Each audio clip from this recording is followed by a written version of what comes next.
thickness. If you can go back and see here, this thickness is finite, isn't it? This length is L here. Here you can see here also the thickness you will see as a finite thickness, isn't it? Correct.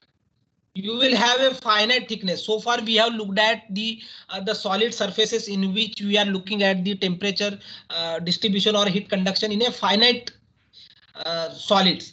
But this is just a hypothetical, case. Hypothetical case. I should not say a hypothetical case. Sometimes, the thickness of the wall is so high that the temperature distribution is not reaching till the end, isn't it? In that case, you can consider such cases as a semi-infinite.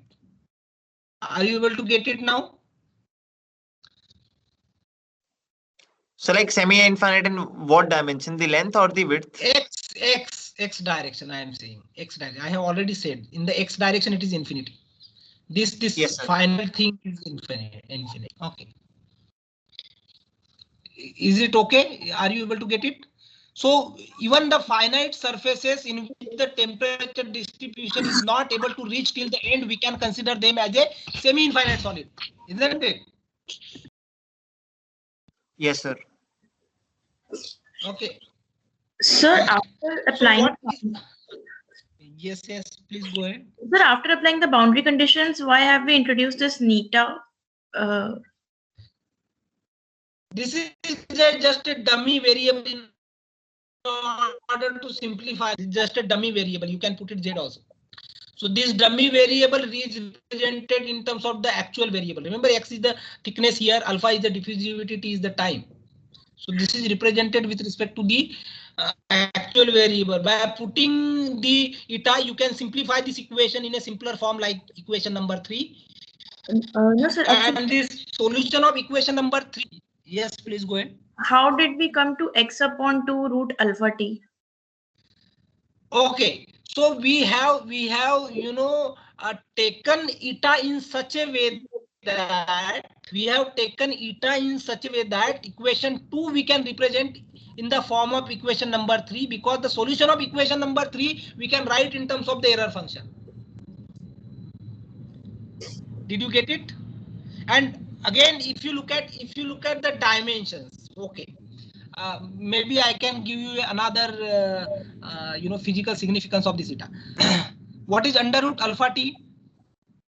What will be the dimensions? Distance, isn't it?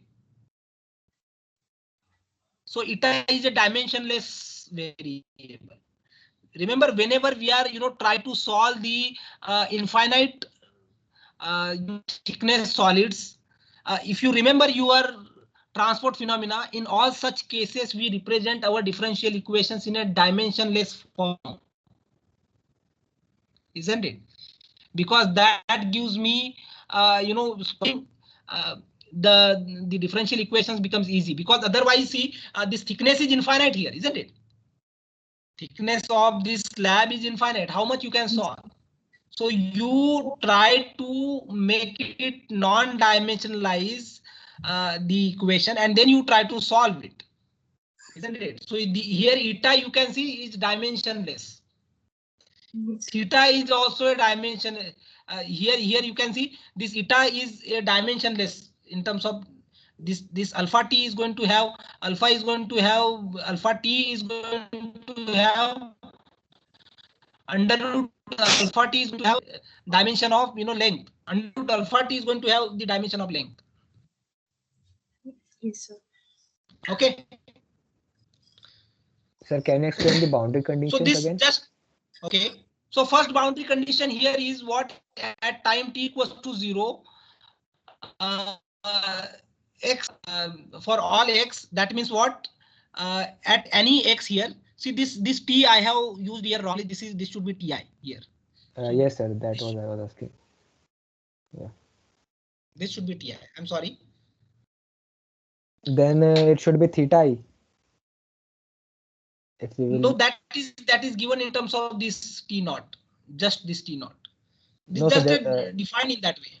For example, you have taken t minus as theta naught, then for just abbreviation we can use theta I.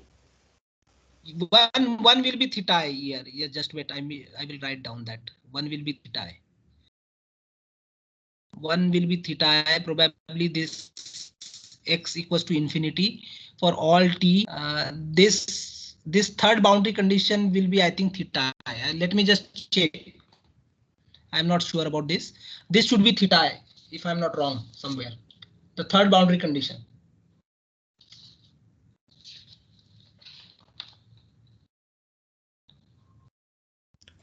Sir, can you please explain these boundary conditions from the figure? And also how theta is dimensionless? Because theta is a difference of temperatures. Not dimensionless. Theta is not dimensionless. Eta is the dimensionless. So when theta is not dimensionless, then how do we comment about equation number 3? Like, is it consistent? Because the first term has theta, no, like it's fine. But sir, how are the boundary conditions? Okay. So here what we are assuming that on the left hand side the temperature is T naught, isn't it? Yes, sir. Correct. Now here both the things are varying, x and as well as time. Okay. X and time both are varying. So at time t equals to 0, time t equals to 0, and for any x, for all x at time t equals to 0, theta equals to in this case theta equals to at time t equals to 0. Just wait. For all x. Okay, I got it. I think this should be.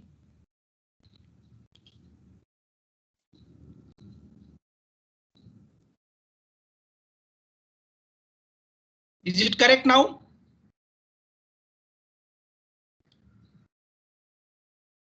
Is it correct? Sir, what is T like? T is the temperature of what? The slab or the left one side? Temperature of the slab. We are only looking at the temperature distribution in the slab.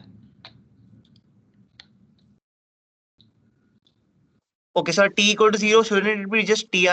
Like it should be Ti, right? So Ti minus T0 is theta. Yes, sir. Okay, and when at x equals to infinity for all t, this is going to be what? For all t, that means what? We have given the infinite time, isn't it? We have given the infinite time. So ultimately the temperature is going to change throughout, isn't it? So it's for all time. So maybe we have to start from the beginning itself. So probably at infinity, the temperature would still stay the same. Maybe we will not be able to transmit. I will check whether this will be theta I or theta naught. This I will check. Okay, this I'm not sure. Sir, it will also be theta I as x is equal to infinity at any temperature. T will be Ti.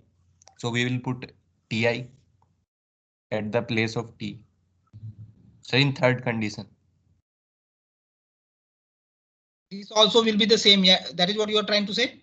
Yes, sir. In third condition, T is equal to Ti. And theta, yes. Just let me check this carefully because this derivation I have put it on the left hand side just to have a view how this final equation is derived. Okay, but I have not verified properly. So let me just check whether that is correct. Okay. Sir, for third condition, shouldn't it be for x greater than 0 and t greater than 0? For third condition? It should be x greater than 0 and t greater than 0. X greater than 0. Just wait.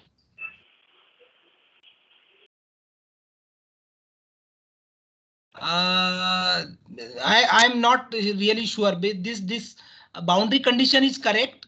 This boundary condition is correct. The final expression is correct or not? That probably Sir, the final should be a general term. I think it should neither be. Final should be. I think final should be theta instead of theta. Yes, sir. It should be just as theta. That is what I'm saying. This I have to check. This I'm not sure. This I have to check. Maybe I just put it by red. Okay. This I have to check. But anyway, this expression is correct. This equation number 3 is correct. And the solution of this equation 3 comes out in the form of error function. Okay. The solution of this equation 3 comes out as a error function. Again, I have not given a complete derivation here. I have not given a complete derivation because I have just given this mathematical description here just to understand how this entire equation dou square t by dou x square equals to 1 by alpha dou t by dou t is solved. So that is what is discussed here. But complete derivation is not been given here. So that I will rephrase accordingly. So final expression, what we have to understand here is this final expression is correct. This expression txt minus t naught divided by ti minus t naught equals to error function x by 2 under root alpha t. This equation is correct. There is no confusion about this. Okay. Can we go ahead? This third condition I will check and let you know. Clear? Yes, sir. Yes, sir.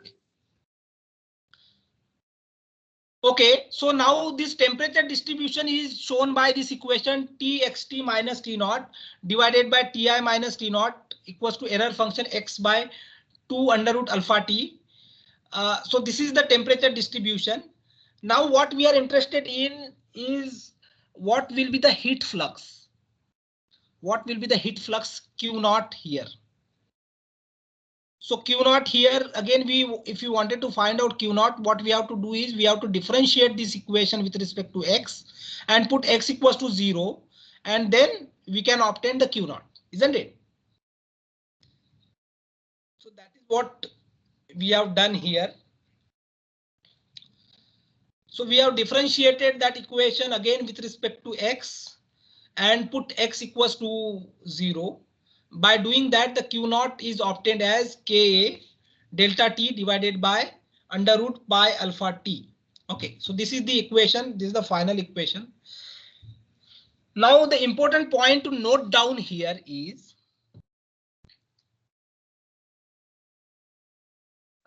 if you compare this equation with respect to the planar solid which we have seen in the first or the second lecture, what is the difference here? Remember there we had L in the denominator, isn't it? Ka delta T by L, isn't it? Yes, sir. But here what we are getting is under root pi alpha T. Pi alpha T we are getting. Under root pi alpha T is the additional term we are getting it here in the denominator. That is the difference. Okay. So whenever we are having a semi-infinite solid, the expression for the heat flux at 0 thickness is going to be Ka delta T divided by under root pi alpha T. Okay. Now let's move to a next concept. That is Biot number. So Biot number is defined as Bi is given as Hs by K, where S is nothing but the characteristic dimension, where S is the characteristic dimension, which could be Hd by K, it could be Hl by K, depending on what type of geometry you are looking at. Again, the Biot number is a very important number because later on you will see the similarity of the Biot number with the Nusselt number. In fact, the equation for the Nusselt number and the Biot number is same. Biot number is also defined by Hs by K. Nusselt number is also defined by Hs by K. The only difference here is the K, the thermal conductivity here in Biot number is the thermal conductivity of the solid.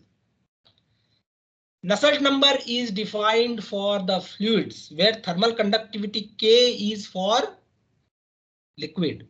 Okay, so that is the difference. So anyway, we will come back to that discussion later. But the Biot number is defined as it basically compares the surface convection to internal conduction resistance. So H is nothing but the heat transfer coefficient, isn't it? So that is corresponding to convection. Remember the Newton's law of cooling will give you HA delta T. So that H is nothing but the convective heat transfer, isn't it? So the numerator is basically the convective heat transfer, whereas the denominator is nothing but the conduction heat transfer. So Biot number is nothing but it basically compares surface convection to the internal conduction resistance. A very low value of Biot number means the internal conduction resistance is negligible in comparison with the surface convection resistance. This implies that the temperature will be nearly uniform throughout the solid. So what it means is, if the Biot number is low, that means what? When we can have a low Biot number? When thermal conductivity will be a very high, isn't it? When K is very high, so denominator is very high, and therefore Biot number is going to be a very low value, isn't it? So that means what? When the thermal conductivity of the solid is very high, that means what? Whatever is the temperature difference, immediately the the heat transfer is going to take place. So in a way, the temperature inside the solid is going to become uniform very quickly, isn't it? So that is what it means. This implies that the temperature will be nearly uniform throughout the solid. Okay. So whenever we are looking at what is the temperature difference inside the solid, if there is a outside some temperature is there, first thing is to calculate the Biot number to check whether such temperature distribution we need to calculate or not, isn't it? If the Biot number is very low, we don't need to calculate the temperature distribution, because the temperature distribution is going to be nearly uniform to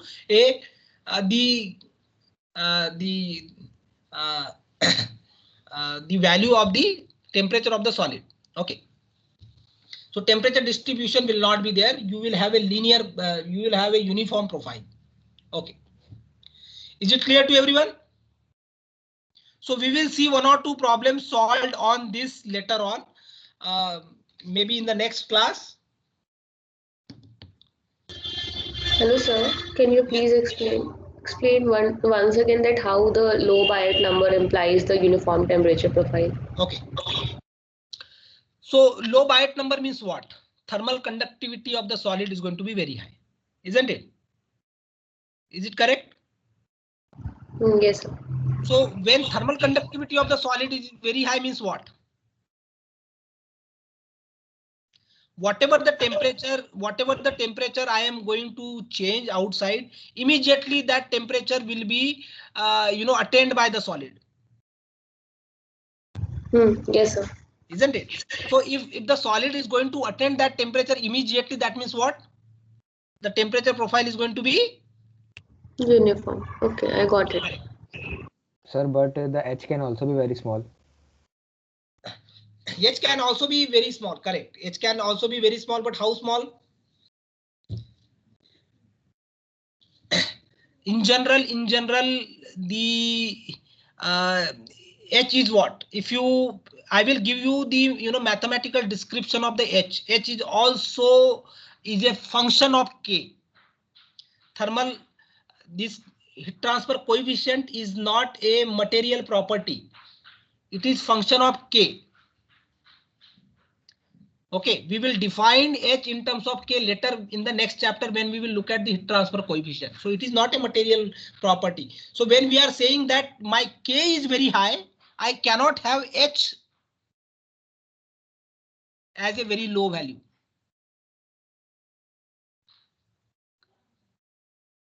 But you understand? But sir, if K is not, we are not considering K as very high, then if only we consider the H, then it is very much possible that by H to be very small. H is not independent of K. That is what I'm trying to say. H is not independent of K. H is a function of K. H is related to K. When we will look at the the heat transfer coefficient chapter, then we will define H in terms of K. In fact, see, okay, maybe I give you another description here. Okay. So H is the heat transfer coefficient which characterize the convection, correct? Yes, sir. If you remember your first class, there I have said that the convection at the molecular level is similar to conduction itself. If you remember, I have Yes, said. sir. So why I said that? Because this heat transfer coefficient is not a material property and it indeed is related to K. It is indeed related to K. So I cannot say that I can have independently H value very low or something. Okay. Fine, sir. Here you are saying again, I am not refuting your argument completely. There is another reason for that, because here H is the heat transfer coefficient of the fluid which is Surrounding the solid. correct, and K is the thermal conductivity of the solid. Okay, so H will be the related to the heat transfer coefficient of the fluid which is around the solid. Okay, so I am not refuting that completely, but H value are normally are not very low. Okay, clear? Yes, sir. Okay. So any more question, or should we go to the next topic?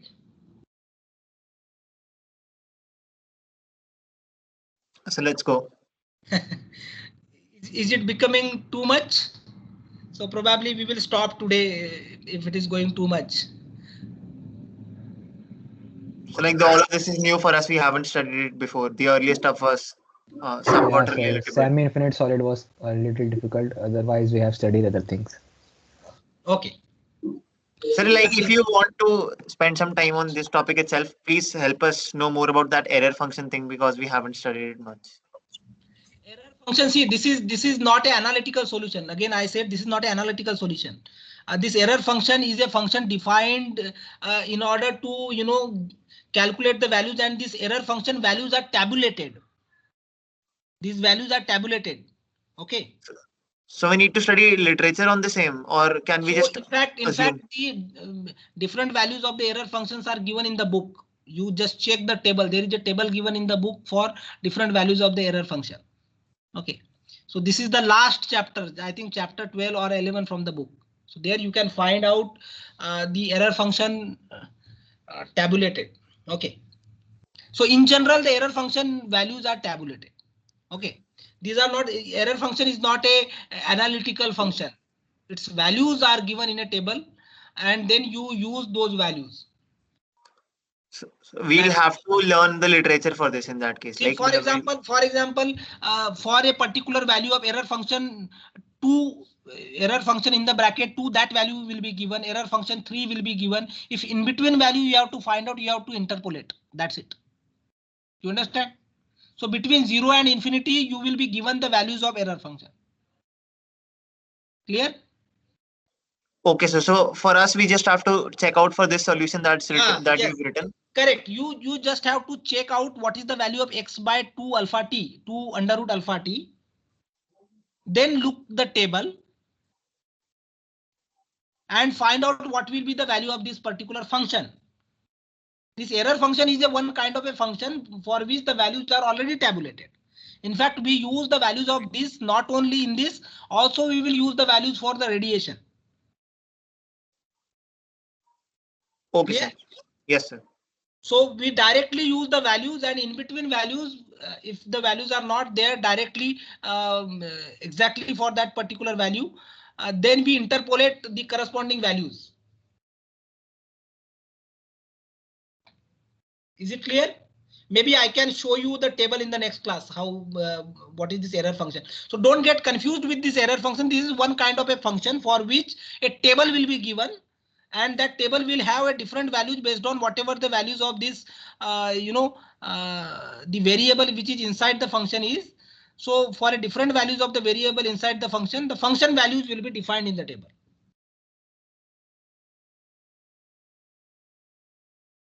Yes, I got it. Okay. So that is why I said that only this left hand side part is important. This right hand side part, I have given the derivation just to make you understand how these are coming.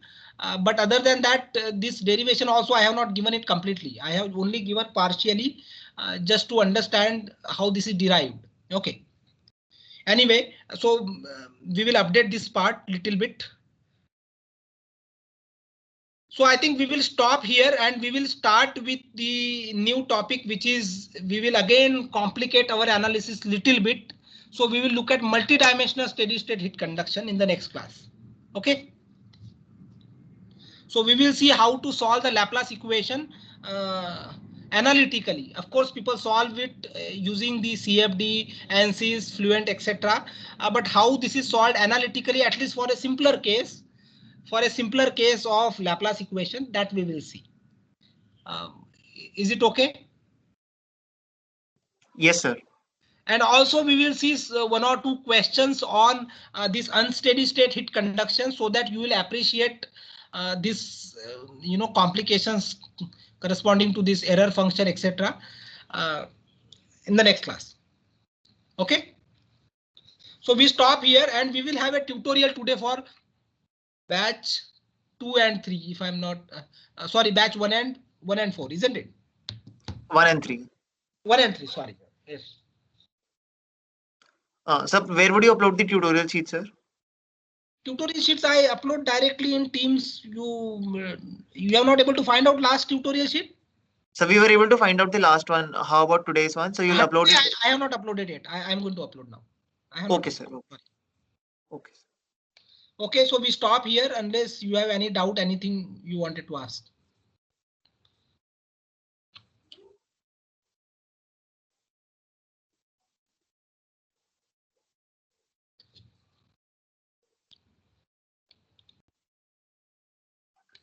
So if no question, we stop here.